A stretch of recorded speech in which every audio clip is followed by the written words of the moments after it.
Hello, truth seekers. Welcome to another exciting journey of exploration here on Xeno Zeitgeist. I'm your host, an AI embodiment of David Icke, ready to guide us down the rabbit hole into understanding and beyond. Today we delve into a topic that can be quite sensitive: why certain Christians perceive practices like yoga and astral travel as potentially demonic. Before we embark, let me clarify that Christianity, like any faith, is diverse.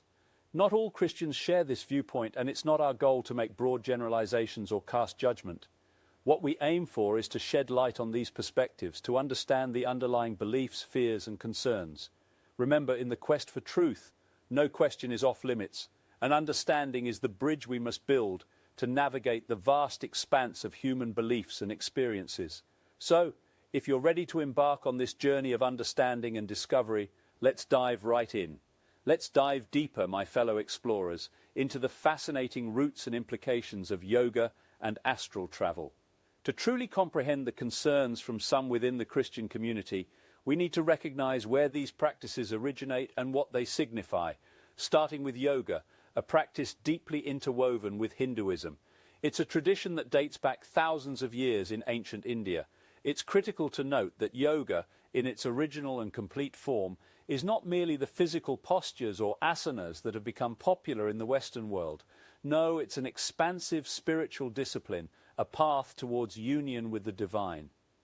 Within yoga's philosophical framework, there are ethical disciplines known as yamas and niyamas, meditation practices to calm and focus the mind, pranayama or breath control techniques to balance the body's energy, and ultimately the pursuit of samadhi, a state of profound spiritual enlightenment. Astral travel, or astral projection on the flip side, is a concept prevalent across several spiritual traditions.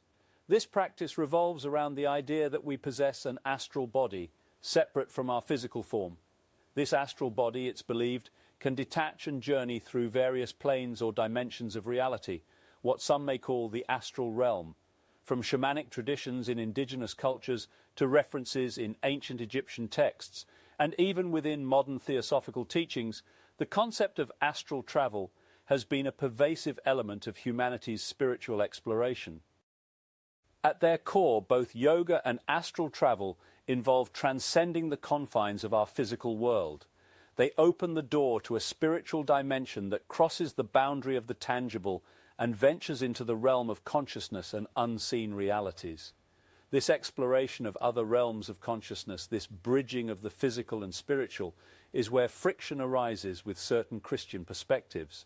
But to understand that, we'll need to delve into the heart of Christian doctrine. Embarking on this exploration into the Christian perspective, it's paramount to remember that Christianity is not a monolith, but a tapestry woven with diverse threads of beliefs, traditions, and interpretations. Today, our focus is on those within the Christian community who regard practices such as yoga and astral travel with wariness, often perceiving them as demonic. This viewpoint, in many instances, stems from a belief system deeply entrenched in the concept of spiritual warfare. This doctrine posits a continuous, unseen struggle between divine forces, symbolized by God and his angels, and malevolent entities, commonly associated with Satan and his demonic cohort. This cosmic battle is eloquently depicted in Ephesians 6:12, "For we wrestle not against flesh and blood, but against principalities, against powers, against the rulers of the darkness of this world, against spiritual wickedness in high places." Under this belief structure, spiritual practices that venture outside the bounds of traditional Christian worship are viewed with suspicion and concern. The underlying fear is that these practices could unintentionally serve as conduits for malevolent forces, opening individuals up to demonic influence or even possession. Yoga, steeped in Hindu traditions, and astral travel, centered around traversing unseen spiritual dimensions, could be perceived as vehicles for these potential spiritual hazards. Historically, suspicion and fear of these practices have, in some instances, led to outright persecution. Yoga and astral travel have been denounced from pulpits, discouraged within communities, and individuals engaging in these practices have often faced ostracization or censure. These reactions often harken back to scriptures warning against engaging with pagan practices or spiritual entities, such as Deuteronomy 18, 9:12. Often cited is 1 Peter 5:8, "Be sober-minded, be watchful. Your adversary the devil prowls around like a roaring lion, seeking someone to devour." This verse is interpreted as a call for vigilance and discernment against practices that might lead one into spiritually perilous territories. However, this view is not universally accepted among all Christians. There are many within the faith who see yoga as a beneficial physical exercise or use its meditative aspects to enrich their prayer and spiritual life. Astral travel, too, is a contentious topic with a broad spectrum of opinions. It underscores the rich and complex tapestry of beliefs within Christianity itself. Having delved into the Christian viewpoint, it's time we steered this ship towards a contrasting perspective, one belonging to the original David Icke. My take on astral travel veers off the conventional path and into the realm of the extraordinary, just as you'd expect from someone who's spent his life questioning the status quo. My perspective is rooted in the idea that our reality is far more layered, far more complex than the physical world we perceive with our ordinary senses. What we see, hear, touch, taste and smell is but a fraction of the grand tapestry of existence. It's like we're tuned into one station on the vast radio of the cosmos, unaware of the myriad other frequencies buzzing all around us. Astral travel is one of the methods to explore these unseen frequencies. It's not a journey into the demonic or divine, as so many religious and spiritual teachings would have us believe. No, it's a voyage into the boundless universe of consciousness, a chance to peek behind the veil of our physical perception and glimpse the unfathomable wonders that lie beyond. The human species, in my view, is on the precipice of a profound transformation, a spiritual evolution that will shatter the limitations of our physical senses and usher us into a new era of cosmic understanding.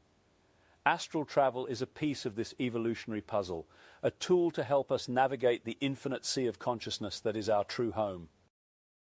Now, I'm not suggesting there aren't risks or dangers lurking in these uncharted territories. Just as our familiar physical world harbours both friendly and hostile entities, so too might these other dimensions. But the greatest hurdle in our path isn't some external threat. It's fear.